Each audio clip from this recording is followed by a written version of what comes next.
요한복음 38번째 강의 시간입니다. 제목은 자유에 이르는 길이라는 제목입니다.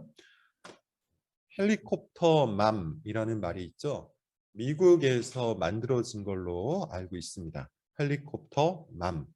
뜻을 제가 찾아보니까 마치 헬리콥터처럼 자녀 주변을 떠나지 않고 자녀에게 일어난 모든 일들을 다 처리해주는 엄마들을 일컫는 그런 말이더군요.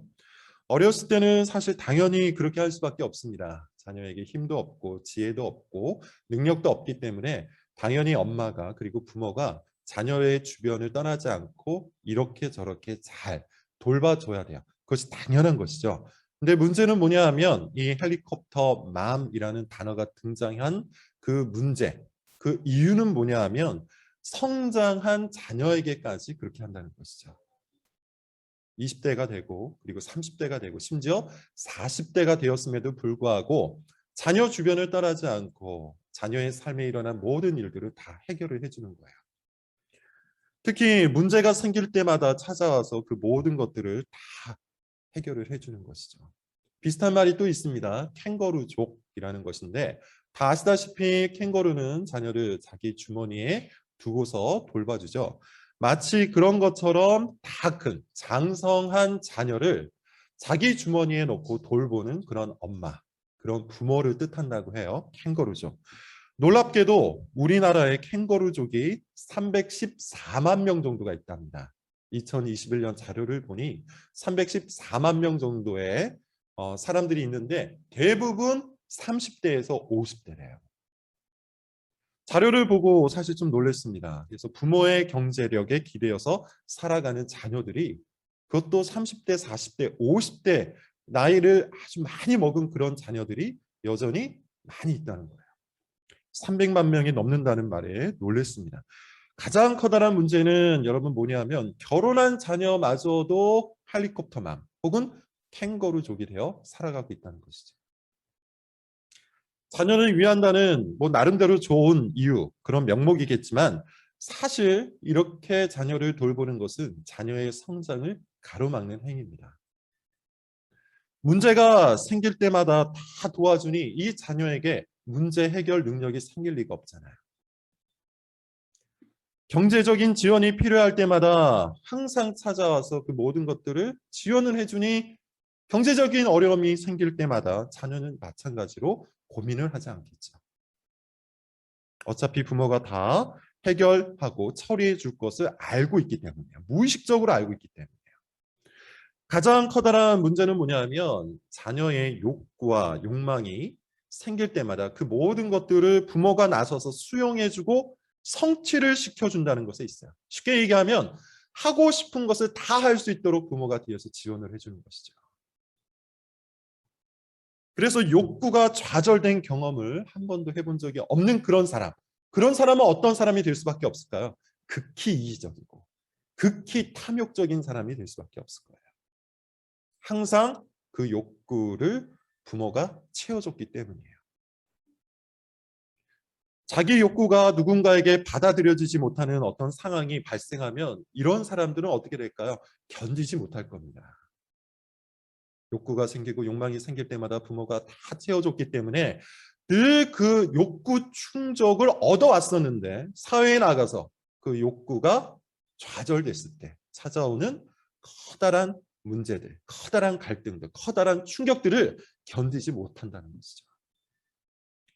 사실 여러분 더 커다란 문제가 있습니다. 지금까지 말한 것은 아주 일반적인 차원이고 기독교인으로서 더 커다란 문제가 있어요. 뭐냐면 헬리콥터맘이나 캥거루족 같은 경우는 자녀의 삶의 부모가 하나님 노릇을 하려 한다는 것이죠.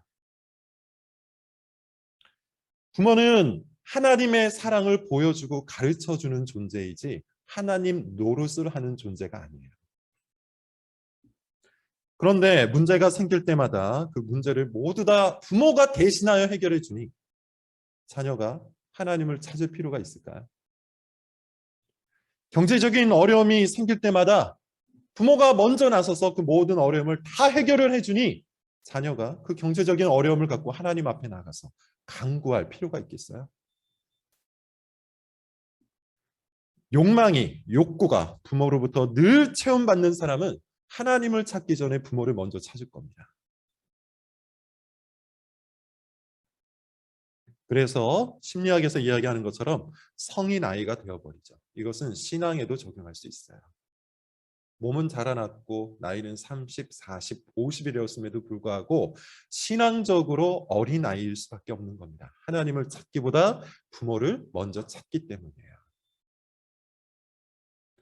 그렇게 자녀 인생에 하나님 노릇을 하게 되면 자녀에게 가장 중요한 것을 뺏어버릴 수밖에 없어요. 그게 뭡니까? 하나님께서 그 인생에 진정한 복이 된다는 사실을 부모가 자녀에게 뺏어버리는 것이죠. 이것이 제일 커다란 문제입니다. 그래서 스위스 신앙고백 같은 경우는 종교개혁 시대에 만들어졌던 스위스 신앙고백 같은 경우는 자녀 양육의 목적을 한 가지로 이야기해요. 자녀가 경제적으로 독립하도록 키워주는 것이다. 자녀가 경제적으로 독립할 수 있도록 어린 시절 자녀에게 직업 기술을 가르쳐주고 그리고 경제 가치를 가르쳐줄 것. 이게 종교개혁 당시에 만들어진 자녀 양육의 원칙이에요. 놀랍지 않습니까? 몇백 년 전에 이미 그렇게 이야기를 하고 있어요. 무엇보다도 성경이 이것을 아주 명확하게 이야기하고 있죠. 결혼이라는 것은 여러분 뭡니까? 부모를 떠나 배우자와 한 몸을 이루는 거예요. 전제가 있죠. 배우자와 한 몸을 이루기 위한 전제가 뭡니까? 부모를 떠나는 거예요. 그런데 요즘은 이 전제가 굉장히 힘이 사라진 것 같아요. 희미해진 것 같아요. 이 전제를 실천하는 사람들이 교회 안에도 굉장히 많이 없어진 것 같단 말입니다. 부모를 떠나지 않고도 아내와 한 몸을 이룰 수 있다. 부모를 떠나지 않고도 남편과 한 몸을 이룰 수 있다고 생각하는 사람들이 교회 안에 점점 많아지는 것 같습니다. 그렇게 스스로가 판단하는 거예요. 나는 양쪽에 다 묶일 수 있다. 이렇게 생각을 하는 것이죠. 그러나 여러분 그렇지가 않습니다.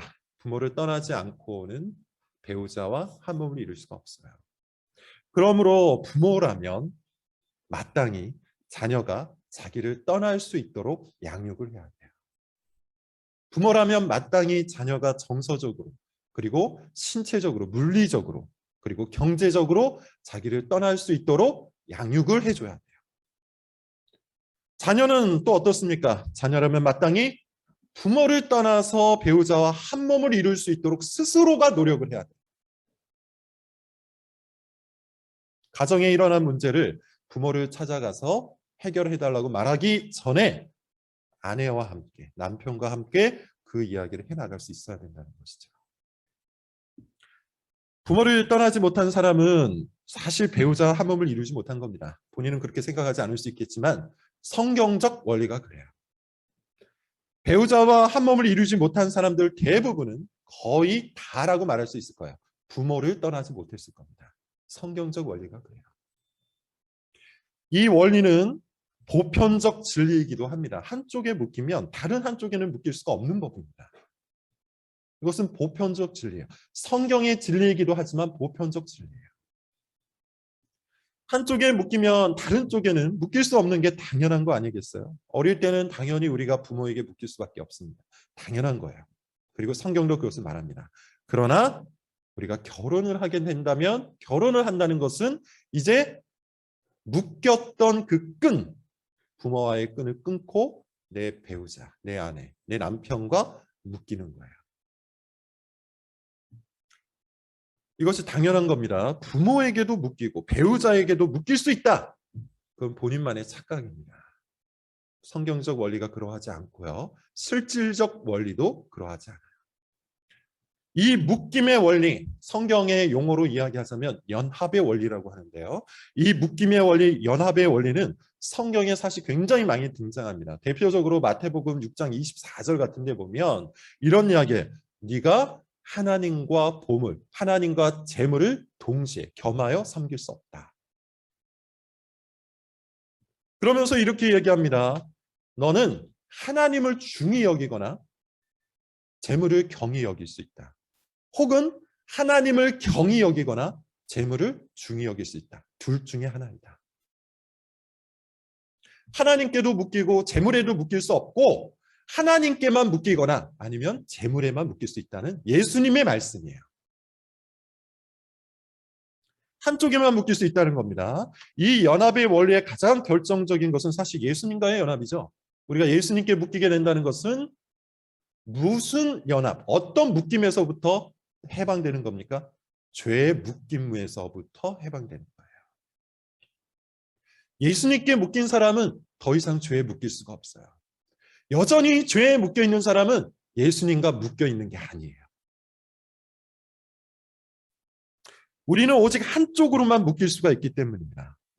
그리고 어느 쪽에 묶이느냐에 따라서 우리 인생이 결정되는 것이죠. 이게 성경이 계속해서 말하는 바입니다. 오늘 본문 속으로 여러분 한번 들어가 볼까요? 31절을 먼저 한번 읽어볼게요. 오늘 본문 8장 31절을 같이 읽어보겠습니다. 시작.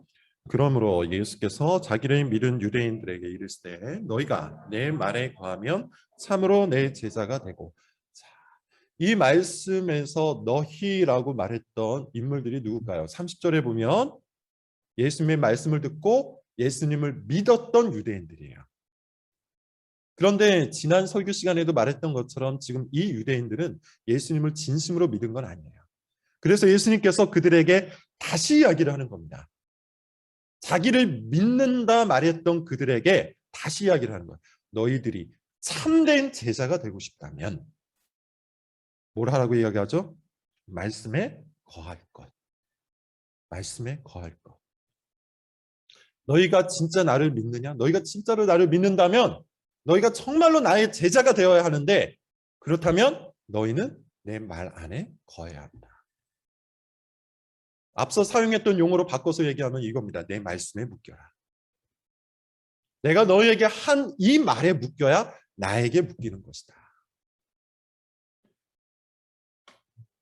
이것도 이해하기 그렇게 어렵진 않습니다. 여러분, 사랑과 전쟁 류의 드라마, 이 드라마 보지는 않으셨어도 어떤 류의 드라마인지는 아실 거예요. 사랑과 전쟁 류의 드라마를 보면 가장 많이 등장하는 단골 주제가 뭡니까? 고부 갈등이죠. 고부 갈등, 시어머니와 며느리의 갈등. 그런데 보통 이런 고부 갈등의 시나리오에서, 그런 스토리에서 가장 커다란 문제는 누굽니까? 남편이에요. 갈등이 생깁니다. 갈등이 생기면 남편이 어떻게 합니까? 아내에게 찾아가서 나는 네 편이다 라고 이야기해요. 그런데 정작 이 남편이 따르는 말은 누구의 말입니까? 어머니의 말입니다. 아내한테는 나는 네 편이다라고 이야기하는데 삶을 보면 늘 엄마의 말만 따라가요. 그러면 사실 이 남편은 누구에게 묶여 있는 겁니까? 엄마한테 묶여 있는 것이죠. 어려운 이야기가 여러분 전혀 아닙니다. 우리는 우리가 묶인 사람의 말을 따르게 되어 있어요. 하나님께 묶여 있습니까? 여러분, 우리가 하나님께 묶여 있다면 우리는 하나님의 말씀을 따르는 거예요. 돈을 쫓아다니면서 하나님께 묶여 있다고 말하는 것은 잘못된 이야기라는 것이죠. 지금 예수님께서 같은 말씀을 하고 있는 겁니다. 너희가 정말 나에게 묶여 있는 사람이 되고 싶냐? 너희가 정말 나의 제자가 되고 싶냐? 그렇다면 내 말에 묶여라. 이것이 예수님의 말씀이에요. 내 말에 묶여라. 그리고 예수님의 말씀에 묶이게 되면 생겨나는 유익이 있어요. 뭡니까? 31절에 있는 말씀. 32절에 있는 말씀이죠. 우리 32절 말씀을 같이 한번 읽어볼까요? 32절입니다. 시작. 진리를 알지니 진리가 너희를 자유롭게 하리라. 예수님 말씀에 묶이게 되면 유익이 있습니다. 두 가지 유익이 생겨납니다. 첫 번째, 진리를 알게 돼요. 그리고 그 진리가 우리를 자유롭게 만든답니다. 이게 무슨 뜻일까요? 하나씩 한번 해결을 좀 해보도록 하죠. 진리를 안다는 것 무슨 말입니까? 쉽게 이야기하면 뭐가 진짜고 뭐가 가짜인지 알게 된다는 거예요. 매트릭스라는 영화가 있습니다. 여러분 보신 분도 있을 거고 안 보신 분들도 있을 거예요. 워낙 옛날 영화죠. 제가 대학교 때 봤던 그런 영화예요. 근데 이 매트릭스라는 영화를 보면 AI가 전 세상을 장악을 해서 사람들을 사실상 감옥에 가둬놓고 사람들의 의식만 가상현실로 이끌어가는 그런 내용이죠. 보신 분들은 제가 뭘 말하는지 알 겁니다. 사람들은 어떤 통에 그냥 갇혀 있고 그 뒤편에 호스 같은 게 꽂혀 있어요.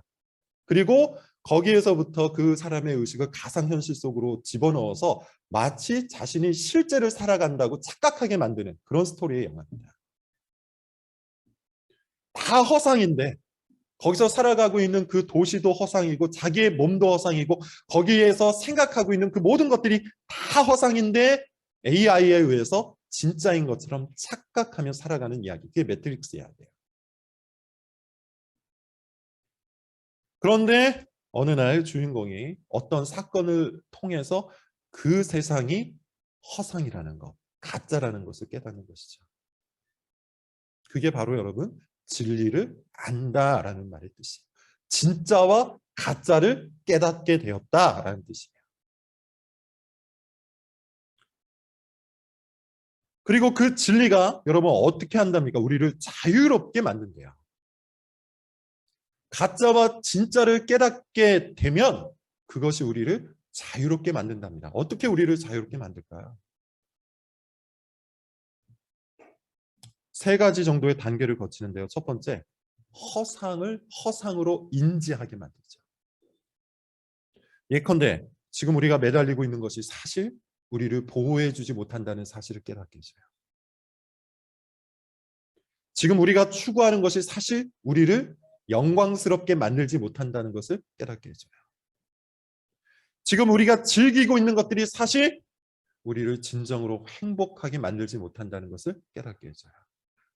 앞서 말씀드린 매트릭스라는 영화를 한번 생각해 보세요. 거기에서 추구하고 거기에서 매달리고 거기에서 즐기는 것들이 사실 다 뭡니까? 허상이잖아요. 사실 그의 신체는 아주 조그만 박스에 갇혀 있을 뿐이잖아요. 그렇게 서서히 죽어감에도 불구하고 허상에 집중하고 허상에 붙들려 살아가는 것을 진리를 알 때 우리가 깨닫게 된다는 것이죠. 그래서 전도서에서 이런 말씀을 하는 겁니다. 헛되고 헛되니 모든 것이 헛되고 헛되다. 솔로몬이라는 왕이 이 세상에서 귀하다고 말하는 것, 즐겁다고 말하는 것, 영광스럽다고 말하는 것, 그 모든 것들을 다 추구한 끝에 결론을 맺은 게 바로 이 말씀이에요. 헛되고 헛되니 모든 것이 다 헛되다. 진짜와 가짜를 구별하게 되었다는 겁니다.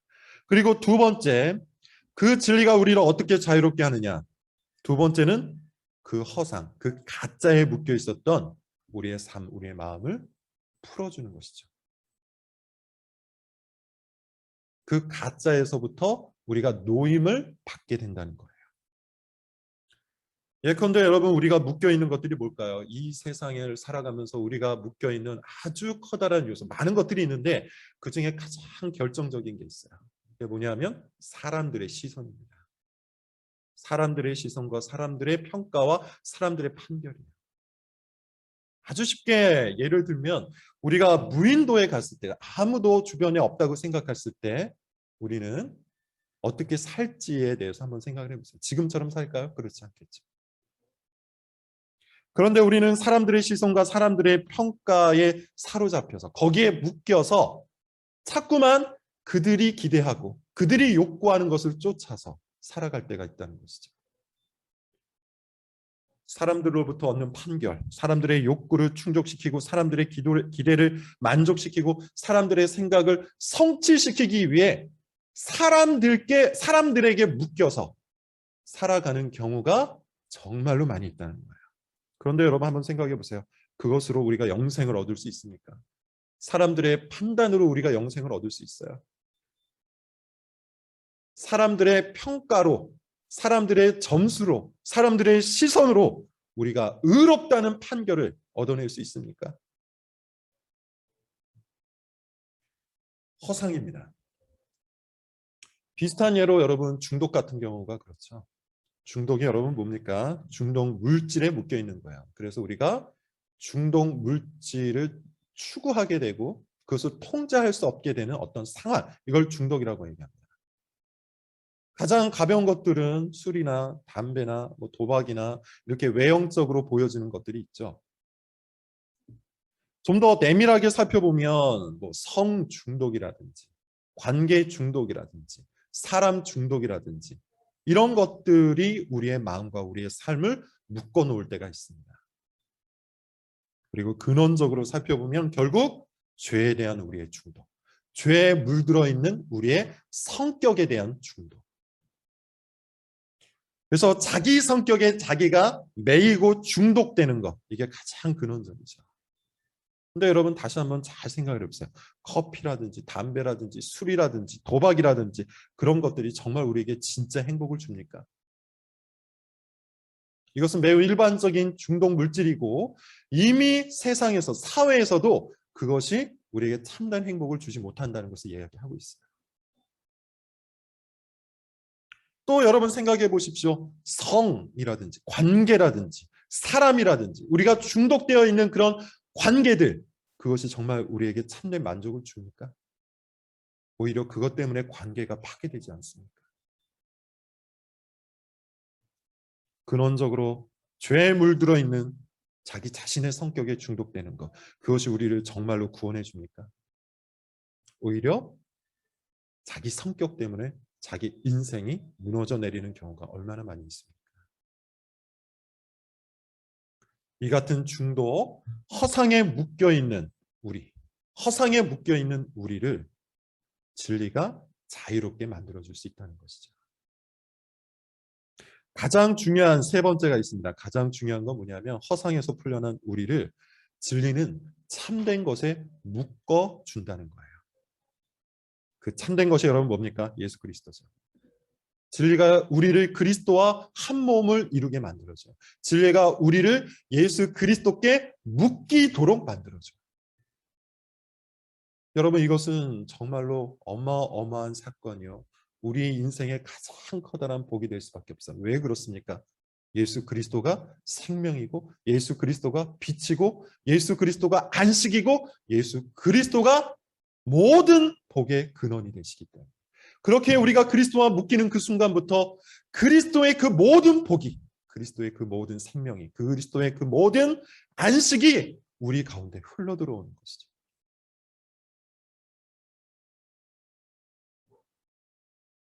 허상이 아닌 진짜 만족을 여러분 얻고 싶습니까? 그렇다면 그리스도께 묶여야 돼요. 가짜가 아닌 진짜 행복을 얻고 싶습니까? 그렇다면 그리스도께 묶여야만 돼요. 과거 미국 같은 경우 노예 제도가 존속했었죠. 그래서 많은 사람들이 그 노예 제도를 물리치려고 그 노예 제도를 폐지하려고 싸웠습니다. 그리고 실질적으로 어느 정도 성과를 거뒀던 그런 상황이었어요.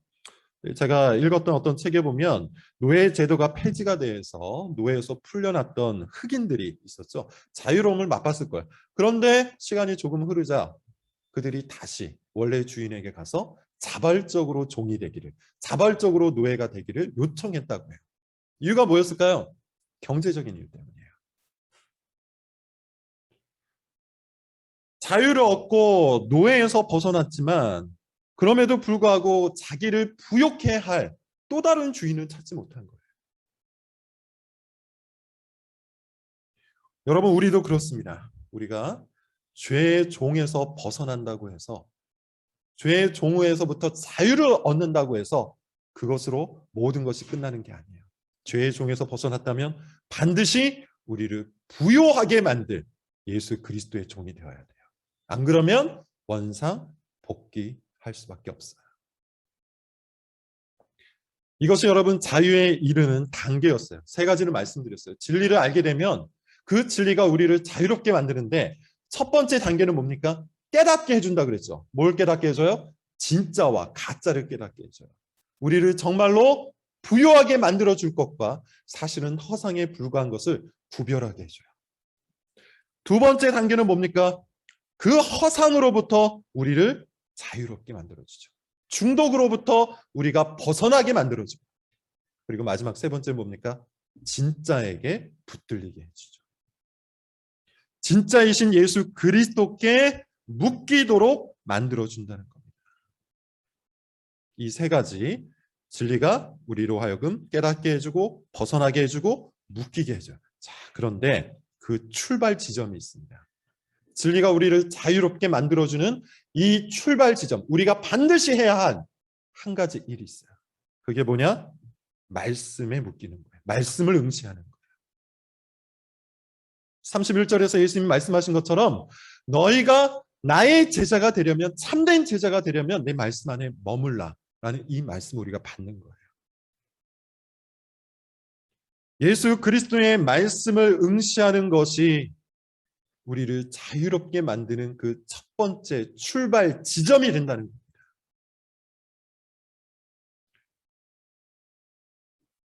유대인들은 예수님을 믿었다고 표현되어 있어요. 그러나 사실은 예수님을 진짜로 참으로 믿은 것이 아니었죠. 왜냐하면 예수님의 진단에 따르면 그들은 여전히 죄의 종에 묶여 있었기 때문이에요. 자, 33절과 34절을 좀 읽어보겠습니다.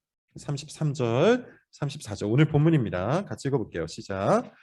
예수께서 대답하시되 진실로 33절부터 한번 읽어볼까요? 시작. 그들이 대답하되 우리가 아브라함의 자손이라 남의 종이 된 적이 없거늘 어찌하여 우리가 자유롭게 되리라 하느냐.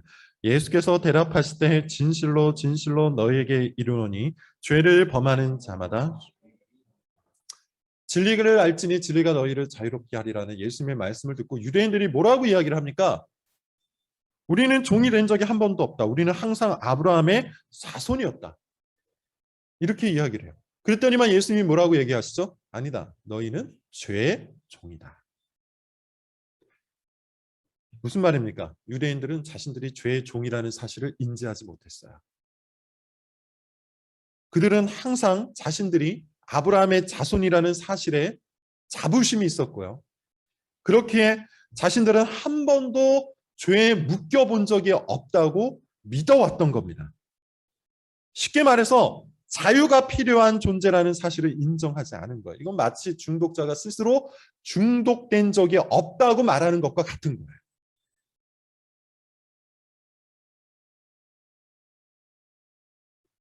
그런데 그들에게 예수님은 뭐라고 말씀하십니까? 너희가 사실은 죄의 종이다. 너희가 사실은 죄의 종이니 너희는 내 안으로 들어와야 한다.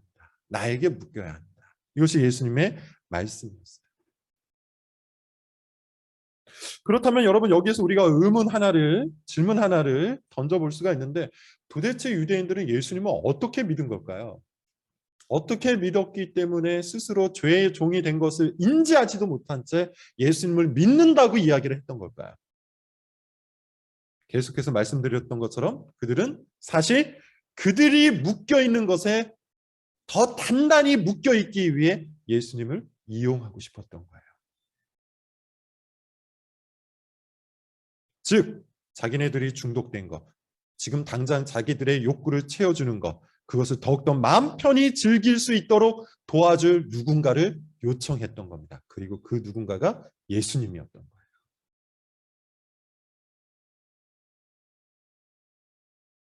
이것이 그들의 패착이었습니다. 그러나 예수님께서는 다시 한번 말씀하시는데 35절부터 36절입니다. 35절부터 36절 같이 읽어볼게요. 시작. 종은 영원히 집에 거하지 못하되 아들은 영원히 거하나니 그러므로 아들이 너희를 자유롭게 하며 너희가 참 다시 반복을 하고 있잖아요. 아들, 곧 예수 그리스도 안에 있는 것만이 예수 그리스도께 묶이는 것만이 너희가 죄의 종에서 자유롭게 되는 유일한 방법이다. 이게 예수님의 가르침이었어요. 그러므로 여러분 다시 한번 말씀을 드리는데요. 우리가 할 일은 한 가지입니다. 오늘 본문을 통해서 우리에게 주어져 있는 적용, 우리가 해야 할 그 한 가지는 말씀을 응시하는 거예요. 말씀을 응시할 때 비로소 우리가 진리를 알게 돼요.